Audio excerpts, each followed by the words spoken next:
O Flávio nasceu no Rio de Janeiro, cresceu em comunidade. Aos 19 anos, começou a vender um curso de inglês. Cresceu rápido vendendo esse curso de inglês e largou a faculdade para focar em vendas.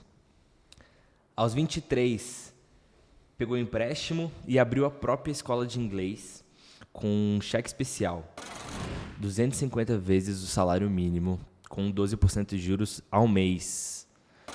Vendeu ao WhatsApp mais para frente e se tornou dono do time de futebol Orlando City, onde ele contratou o Kaká. Ele vendeu o Orlando City, recomprou o WhatsApp por 1/5 do valor que ele tinha vendido, fez a venda por 1 bilhão e comprou por 200 milhões. E hoje é sócio não só da WhatsApp, como do meusucesso.com, do Grupo Conquer e de diversas outras escolas de ensino.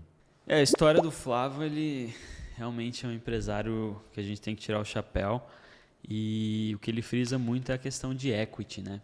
Então, equity é você fazer uma empresa gerar um valor percebido pelo mercado e que você, num evento de liquidez, seja vendendo total ou parte dessa empresa, você tem um retorno financeiro muito grande. Então, é gerar valor a ponto das pessoas quererem pagar aquele valor pelaquela empresa e aumentar o valor dela financeiramente. Quando a gente fala de empresa, pelo menos na minha visão, eu acho que existem dois modelos e eles podem ser complementares, não é exclusivo, mas existe um modelo que é o modelo de fluxo de caixa, que é uma empresa que dá um retorno mensal muito bom, só que a maioria das empresas de fluxo de caixa, se você vai fazer um valuation dela, você não tem muito equity agregado. Então, assim, você faz um valuation dela por alguns múltiplos ali do faturamento que ela te dá e é isso. E existem as empresas de equity, que não necessariamente elas dão lucro. Por exemplo, iFood, Uber. Quando essas empresas foram lançadas, elas davam prejuízo, mas ao mesmo tempo elas eram avaliadas em bilhões, dezenas, centenas de bilhões de dólares. Por quê? Porque alguém enxerga que essa empresa algum dia vai gerar tanto lucro, vai dar tanto dinheiro que vale a pena você pagar aqueles bilhões hoje, né? E se a gente for ver o histórico da maioria das empresas grandes hoje do mercado, cara, a gente tem empresas que há 2 anos atrás começaram a ultrapassar o valor de mercado de 1 trilhão, né? Então, se você pensa Microsoft, Apple, Tesla, empresas que lá atrás já valiam muito, hoje elas dobraram, triplicaram de valor e continuam crescendo de valor. Por quê? Porque elas oferecem soluções para o mercado tão boas que mudam o comportamento do usuário que aquilo gera muito valor para a empresa.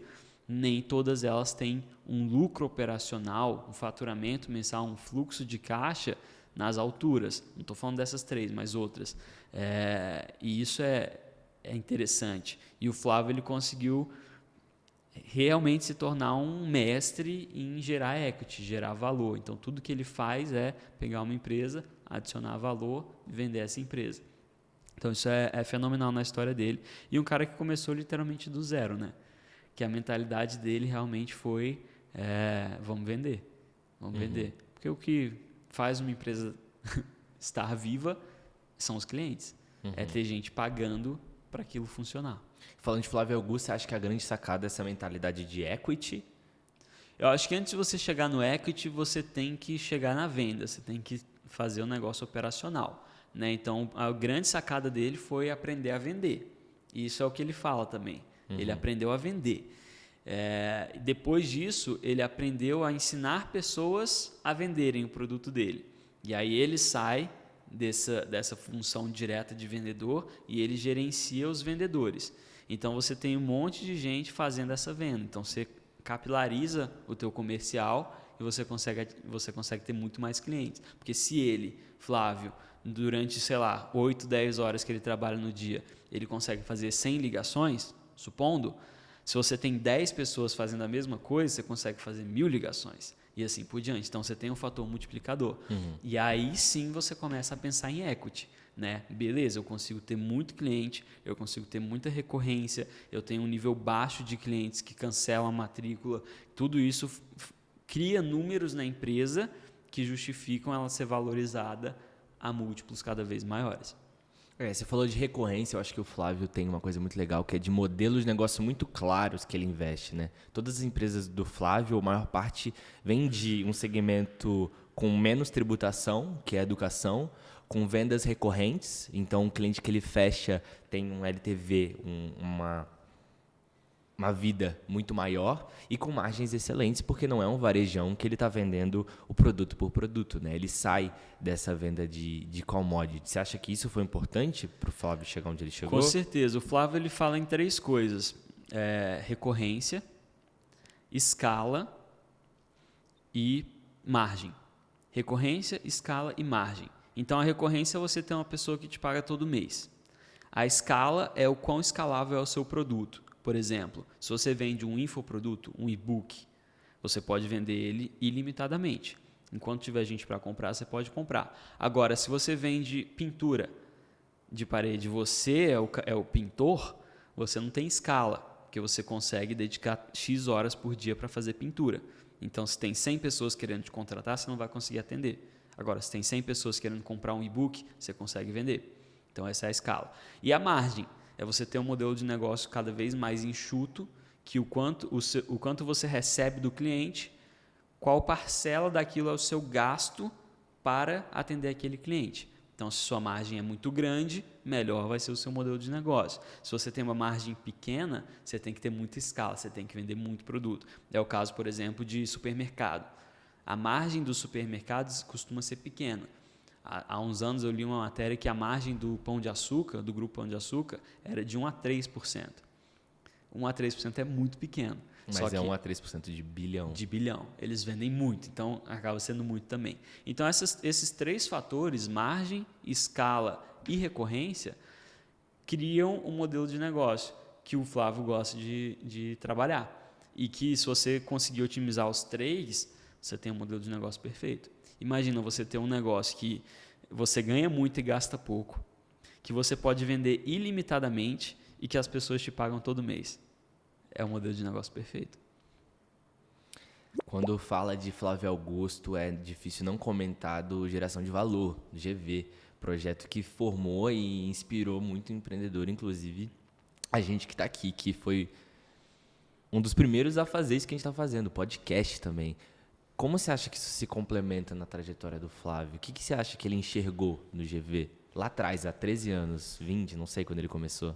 A gente tem a parte altruísta, né, de realmente querer ajudar as pessoas, e isso ele faz muito bem.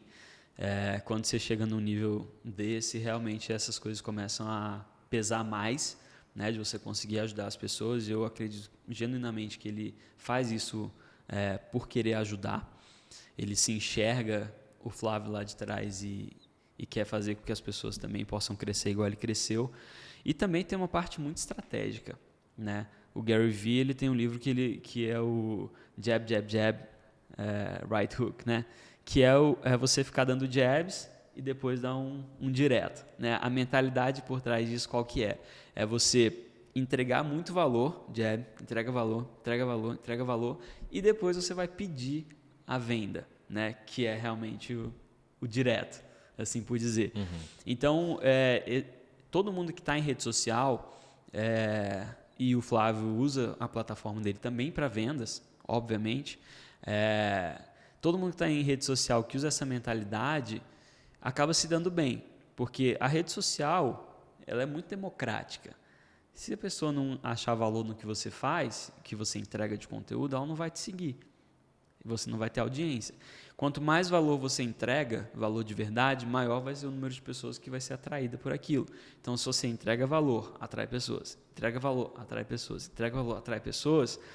Em algum momento, as próprias pessoas vão falar, irmão, me vende alguma coisa. Quero mais. Me ensina, sabe? Tipo assim, eu estou falando de rede social. Eu dou dica de rede social, eu dou dica de marketing, eu dou dica de empreendedorismo. Talvez em algum momento a pessoa vai chegar, me ensina.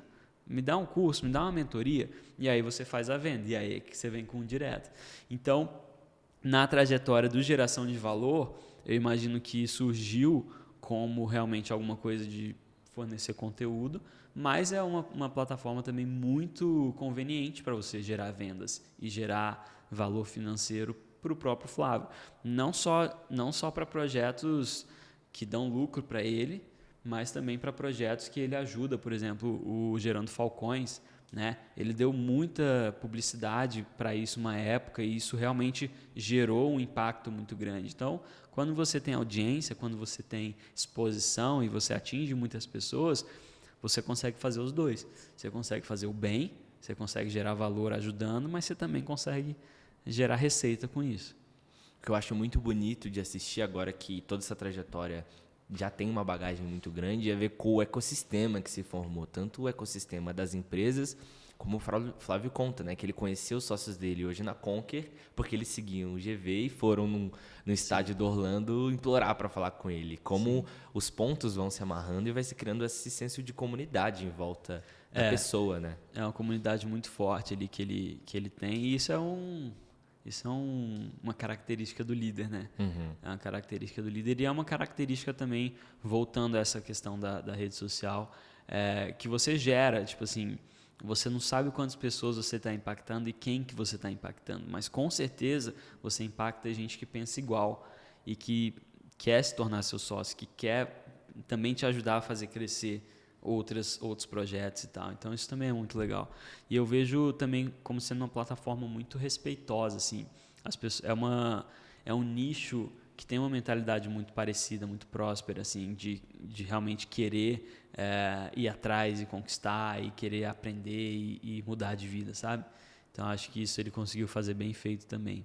E trazendo para a realidade, Danilão, falamos de todos esses pontos do Flávio Augusto, da importância de vendas, do entendimento de modelo de negócios, da criação de equity, desse senso de pertencimento, comunidade, tudo isso. Qual que você acha que é o maior insight para quem está assistindo, vendo a história do Flávio Augusto? Cara, eu acho que se você analisar a trajetória dele, tudo isso que a gente falou aqui, você tem que se colocar naquele mesmo lugar. Independente se você não tem recurso financeiro, se você tem, enfim. Eu acho que é você pegar isso, ter o seu produto, aprender a vender esse produto, treinar pessoas para venderem esse produto e você já vai ter você já vai se livrar do mal ali do perrengue financeiro, sabe? Acho que é muito real, é muito palpável a trajetória dele para qualquer pessoa. Então, trazer para o mundo real, hoje você vê o Flávio Augusto bilionário, andando de jato particular e tal, estando onde ele quiser, ensinando. Todo mundo almeja estar ali, mas é uma trajetória muito palpável de você também chegar lá. Talvez no bilhão, não, mas tipo, nos milhões, sim. Entendeu? Se você tem um produto, você aprende a vender, aprende a fazer a sua venda, aprende a captar o cliente. Pega esse modelo, replica. Deu certo? Ensina pessoas a fazerem a mesma coisa para você aumentar o número de clientes que você tem. Só ali você já vai estar num patamar financeiro diferenciado, entendeu? E aí depois que você faz isso e você consegue, por exemplo, sair do operacional completamente, ou seja, a sua empresa funciona sem você estar ali à frente necessariamente, aí é que você começa a pensar em equity. Pelo menos é o que eu faria. É você começar a pensar em, eu tenho uma máquina aqui que gera dinheiro, gera receita e ela está redondinha. Todas as peças estão funcionando e eu não sou uma dessas peças. Aí está pronto para vender. Aí está o equity. Então, acho que é muito real. É uma trajetória e um modelo de crescimento ali para qualquer empreendedor seguir. Acho que isso é muito legal. Trazendo para a realidade, eu acho que tem um passo que antecede tudo isso, que por si só não resolve nada, mas que é a base, a fundação, que é ter um produto e, de novo, um modelo bem definido, né? O Flávio conta que ele abriu o WhatsApp nas condições que abriu porque ele identificou uma oportunidade de mercado gigantesca, que era, não existiam escolas de inglês no Brasil que ensinassem inglês para adultos. E muitas multinacionais estavam vindo para o Brasil, então tinha uma demanda por saber falar inglês muito grande. E que por isso que ele fez a WhatsApp nas condições que ele fez. Ele já era um vendedor bem sucedido, ele poderia ter segurado o salário dele por alguns meses, gerado caixa, ao invés de abrir no empréstimo com juros de 12% ao mês. Mas ele identificou uma oportunidade, um timing, que ele falou, é isso, é agora. E ele já tinha essa bagagem de vendas, ele já sabia vender. Então, para quem está assistindo, eu acho que é importante a gente voltar para esse dia zero, de entender o produto que você vai construir, né? Antes de pensar na venda propriamente. Porque se você vai vender um produto ruim, não vai vingar. Com certeza. Isso é muito importante isso que você falou, porque o Flávio ele já tinha um know-how. Apesar de ser novo, ele vendia curso de inglês muito cedo, desde sempre. Ele já vendia o curso de inglês para uma outra empresa. Então, ele passou anos desenvolvendo essa habilidade de vendas, já sabia como lidar com o cliente, já sabia o que vender, já sabia as dores, as objeções, qual oferta ele faria. Então, ele tinha uma bagagem. Ele aprendeu sobre aquele produto, aquele serviço e aprendeu a vender antes de dar a louca e fazer o que ele fez. Então, apesar de ser um risco muito grande, você dá um passo, você coloca todas as suas finanças, ele já era casado, coloca tudo ali em risco, só que, ele já era um jogador, entendeu? Ele já sabia o que ele estava fazendo. Ele não resolveu aprender com o processo. Então, o know-how é uma coisa muito importante na hora de você dar um passo desse. Ou você adquire know-how de duas formas. Ou você trabalha para alguém fazendo aquilo e você vai aprendendo ao longo do caminho, ou você paga o preço. Ou você paga o preço do risco de errar e de você se dar mal até você aprender. Às vezes você acerta de primeira, mas a probabilidade disso é muito pequena. Então, o know-how você adquire dessas duas formas, né? Tem gente que está disposto a pegar o risco. Eu, por exemplo, estive disposto a fazer isso durante toda a minha vida. E hoje em dia a gente tem várias formas de você ser essa segunda opção, sem você trabalhar para alguém, você entrar com isso, mas que você tem a figura de um mentor ou de alguém que vai estar ali com você te ensinando, entendeu? Então, hoje em dia a gente também tem uma realidade muito mais fácil acesso a esse tipo de coisa, mais fácil você ter acesso ao mentor. Até mesmo nas redes sociais, se você pega 3 pessoas que você admira, que você valoriza, que entregam conteúdo de valor, só ali você já consegue ter muita coisa que você consegue eliminar do risco, do fator risco ali de você fazer sozinho. Então, isso também é interessante da gente pensar. A internet democratiza muito isso e volta na história do Flávio a todo esse movimento do GV. E é muito louco, porque quando a gente pega esse fragmento da história, essa narrativa de que ele aos 23 anos já casado, pegou um empréstimo 12% ao mês para criar a escola, parece que o cara é um maluco, insano da cabeça. Mas ele sabia o que ele estava fazendo. Antes disso tem oportunidade de mercado, um momento que ele sabia que não ia voltar e ele não ia deixar essa oportunidade passar. Tem todo o know-how que ele já tinha com vendas e liderando times de vendas já há muito tempo e um produto e um modelo de venda desse produto muito bem definido, né? Que ele já tinha vendido isso a vida inteira. Com certeza. Aproveitando isso para pegar esse fragmento e já antecipando muita gente que vai comentar, mas é muito fácil para o cara falar, ele já é bilionário. O Flávio não nasceu bilionário. Acho que é importante falar sobre isso também, antecipando essa objeção, sobre a história do Flávio Augusto e como trazer mais ainda para a realidade do dia a dia, né? É tudo uma questão de mentalidade. Realmente, o Flávio não nasceu rico. O Flávio teve que, e ele conta isso, né, horas em ônibus para conseguir chegar, né? E isso foi para ele um motivador. Ele não se conformou com aquilo e, eu vou mudar a minha realidade.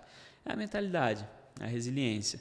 O nosso novo plano precisa ser isso, assim. O plano, ele é nada mais, nada menos do que você analisar onde você está hoje, onde você quer chegar e tentar traçar esse caminho, né? Qualquer plano é assim. Plano de voo de um avião é assim. Você sai de Brasília, você vai para Nova York, qual que é o plano de voo ali? E eu acho que esse podcast ele vai ajudar muita gente a entender isso, entender essa mentalidade do Flávio, não só do Flávio, de qualquer empreendedor, que é, cara, eu quero alcançar tal coisa. Seja mudar de vida completamente, como é o caso do Flávio, seja eu quero melhorar, seja eu quero ter mais impacto na vida das pessoas. Qualquer coisa que você deseja alcançar vai exigir essa mesma mentalidade, que é inconformismo, é você não se conformar com onde você está e você realmente querer mudar, e a resiliência.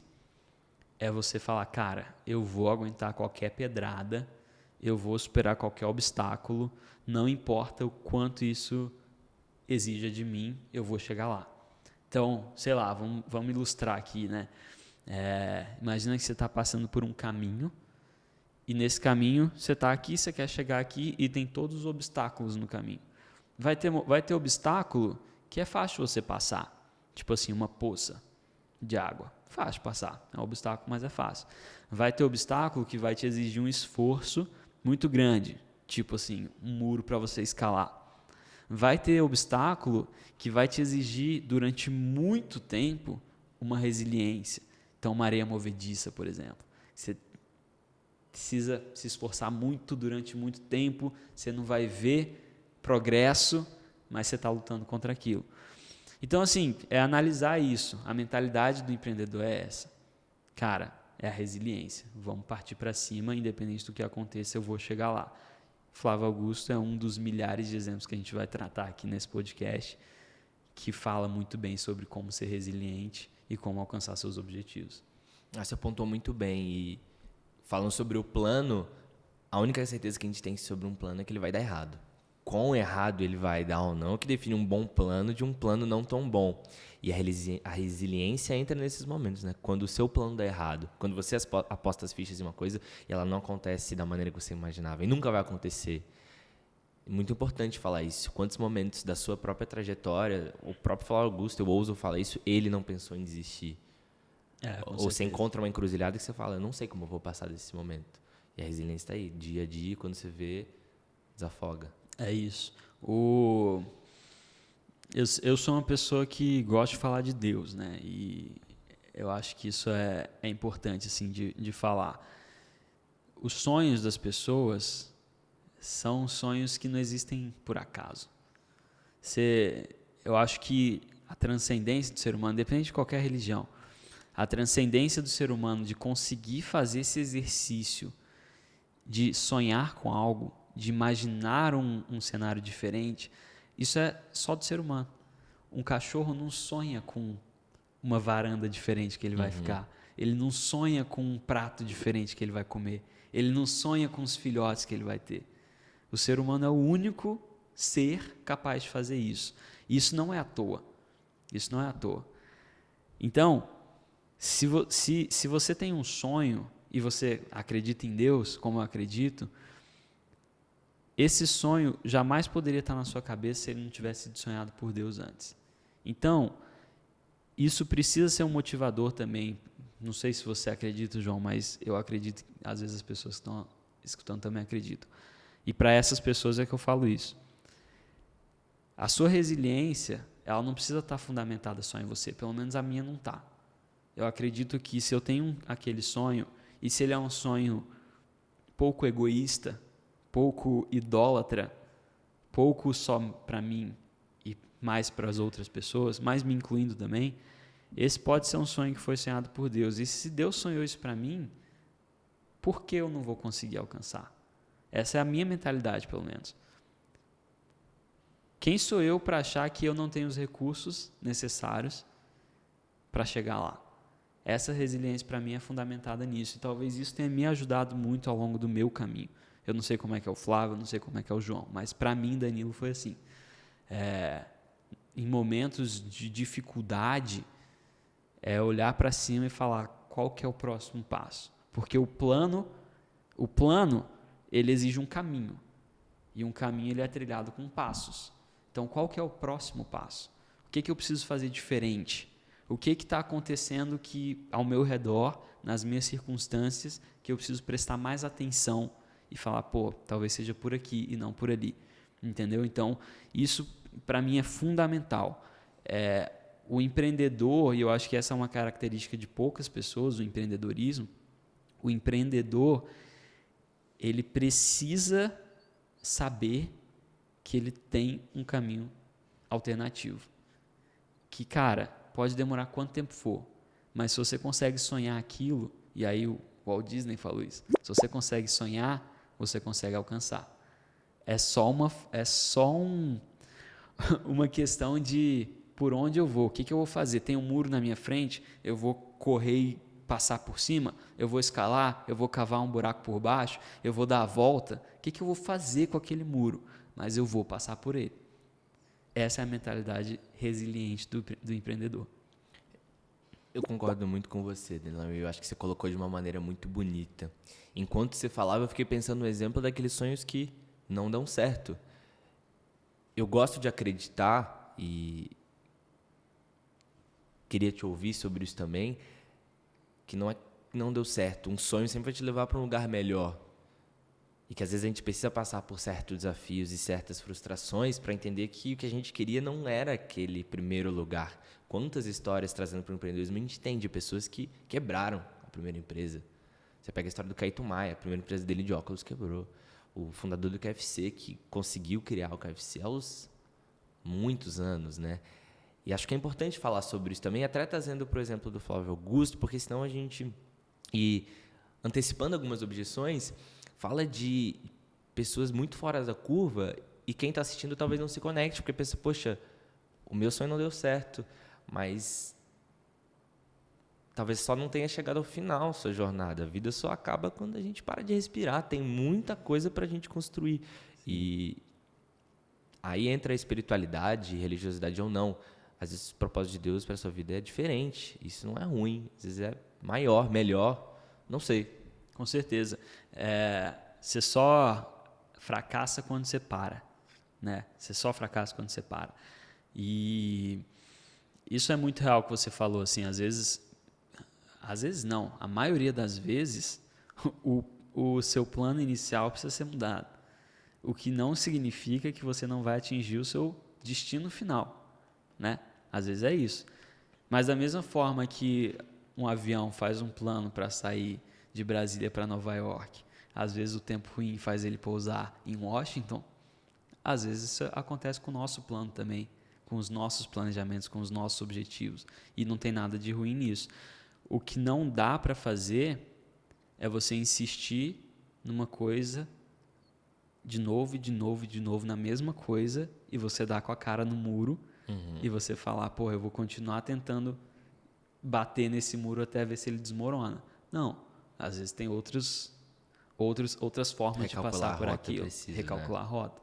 E tem uma frase bem clichê também dessa aí que o pessoal usa na rede social, mas que é real. Se você lança um foguete em direção à Lua, mesmo que você não chegue lá, você vai estar no meio das estrelas. Tipo, bem metafórico e bem ruim esse exemplo, mas é isso. Se você deu o primeiro passo, você já não está mais onde você estava. E você aprendeu muita coisa. Porque às vezes você está esbarrando no muro, mas você já aprendeu a pular a poça. Entendeu? Você já deu um passo, você já aprendeu muita coisa. E aí vem aquela outra frase clichê: ou você ganha ou você aprende, né? Você não tem fracasso, você só fracassa se você não chega lá e se você para de tentar chegar lá. É a única forma. E falando sobre aprendizado, é o que me encanta no empreendedorismo. Tem um grande amigo mentor que fala isso muito bem, é que o empreendedorismo é uma das poucas carreiras, ou talvez, botando em comparação, a que mais te estimule a se desenvolver, porque você está sempre lidando com pressão externa, e essa pressão externa ela é importante. É o que desenvolve a gente, é o que faz um carvão virar diamante, sendo simplório contando isso. E essa mentalidade de aprendizado, falando sobre mentalidade também, acho que é o mais importante. E a gente vai ver ao longo da jornada desse podcast várias e várias histórias que têm como ponto em comum essa mentalidade de desenvolvimento, de entender, caraca, como eu posso crescer no meio disso tudo. Uma vez uma pessoa me falou o seguinte: ele tinha um chefe que toda vez que eles chegavam para apresentar um trabalho, o chefe nem olhava e perguntava: isso aqui é o melhor que você pode fazer? E essa pergunta simples fez com que ele e os colegas de trabalho dele, sempre que fossem entregar um trabalho, antes de chegar lá, pensassem: isso aqui é o melhor que eu posso fazer. Porque se eu entregar isso e o meu chefe achar uma coisa ruim, eu vou ouvir e eu vou ter que refazer. Então, assim, é isso da pressão. O melhor funcionário ali, nessa situação, é o funcionário que pega essa frase do chefe, usa isso como pressão para conseguir entregar o melhor trabalho. Tipo assim, cara, estou pressionado porque eu vou ser avaliado e eu sei que eu preciso entregar meu melhor trabalho. Se eu não fizer isso, ou eu vou ser demitido ou eu vou escutar um sermão. Então, essa questão da pressão é positiva. Tem gente que hoje a gente vê muito isso, assim, de as pessoas colocando sempre o estresse como algo negativo. Mas eu não vejo esse estresse como sendo algo tão negativo assim. O estresse é o que faz sair as melhores coisas, as melhores alternativas, as melhores soluções da sua vida, elas saem quando você está no momento de estresse. Do tipo assim, seja estresse financeiro, seja estresse emocional, seja qualquer que for o estresse. Eu acho que o estresse ele é positivo. Ele se torna negativo quando você não sabe lidar com aquilo. Quando aquela pressão se torna tão grande que em vez de extrair coisas de você, ela te esmaga. Aí beleza, aí a gente está concordando do estresse ser negativo. Agora, você se colocar em situação de estresse, isso funciona com o nosso corpo. É só você ver o pessoal fazendo banheira de gelo hoje. O que é a banheira de gelo? É você colocar um estresse externo no seu corpo e isso faz com que seu corpo desenvolva várias coisas ali dentro do seu metabolismo. Desenvolve, inclusive é um anti-estresse, né? Mas desenvolve várias reações dentro do seu corpo que são extremamente positivas. Libera substâncias e hormônios que são extremamente positivos. Mas você precisou se colocar nesse ambiente de estresse para tirar esses benefícios todos. Então, quando a gente fala no plano e na jornada do empreendedorismo, cara, isso vai acontecer. Você tem que saber que você está entrando num ambiente de estresse e que o melhor empreendedor é aquele que sabe lidar com o estresse e usar o estresse como algo para extrair de si mesmo coisas positivas. Academia é isso, né? Você está estressando o seu músculo. E acho que é legal comentar que pressão é diferente de tensão. Se eu pegar uma garrafinha d'água e ficar segurando ela aqui, por pouco tempo eu estou desenvolvendo meu músculo. Passou 2 dias, meu braço vai tá chorando aqui, meu corpo vai estar implorando para eu parar. Acho bacana pontuar isso. Pressão é diferente de tensão. E nessa história do chefe que você colocou, o melhor funcionário não foi aquele que errou menos, foi o que mais se empenhou em corrigir o próprio erro. Acho bonito. Massa. Então, João, nosso primeiro episódio do Novo Plano está aí. Para você que está assistindo, obrigado pela audiência, mas a gente quer a sua participação, a gente não quer fazer isso aqui só João e Danilo. Então, comentários que você tenham, deixa aqui. Se você tem outro empreendedor que seja que tenha mudado sua vida de maneira positiva e que você acha que tem uma mentalidade legal, que tem realmente valor para a gente trazer para falar aqui, deixa nos comentários como sugestão também. E seja crítico, pode falar o que você achou de bom, o que você achou de ruim aqui, para a gente sempre melhorar. Eu ia trazer isso. A gente falou de pressão, a gente falou sobre plano, e a única certeza que a gente tem sobre um plano é que ele vai dar errado. A gente está construindo esse projeto do zero juntos, contando com a sua participação, tanto a nível de feedback, de João, Danilo, não gostei desse comentário, não acho que essa história é pertinente, essa pressão é importante para a gente também. Quanto a termos de sugestão, apoio e direcionamento, a gente está construindo isso juntos e sua participação é muito importante. É isso, vamos para cima. Vambora.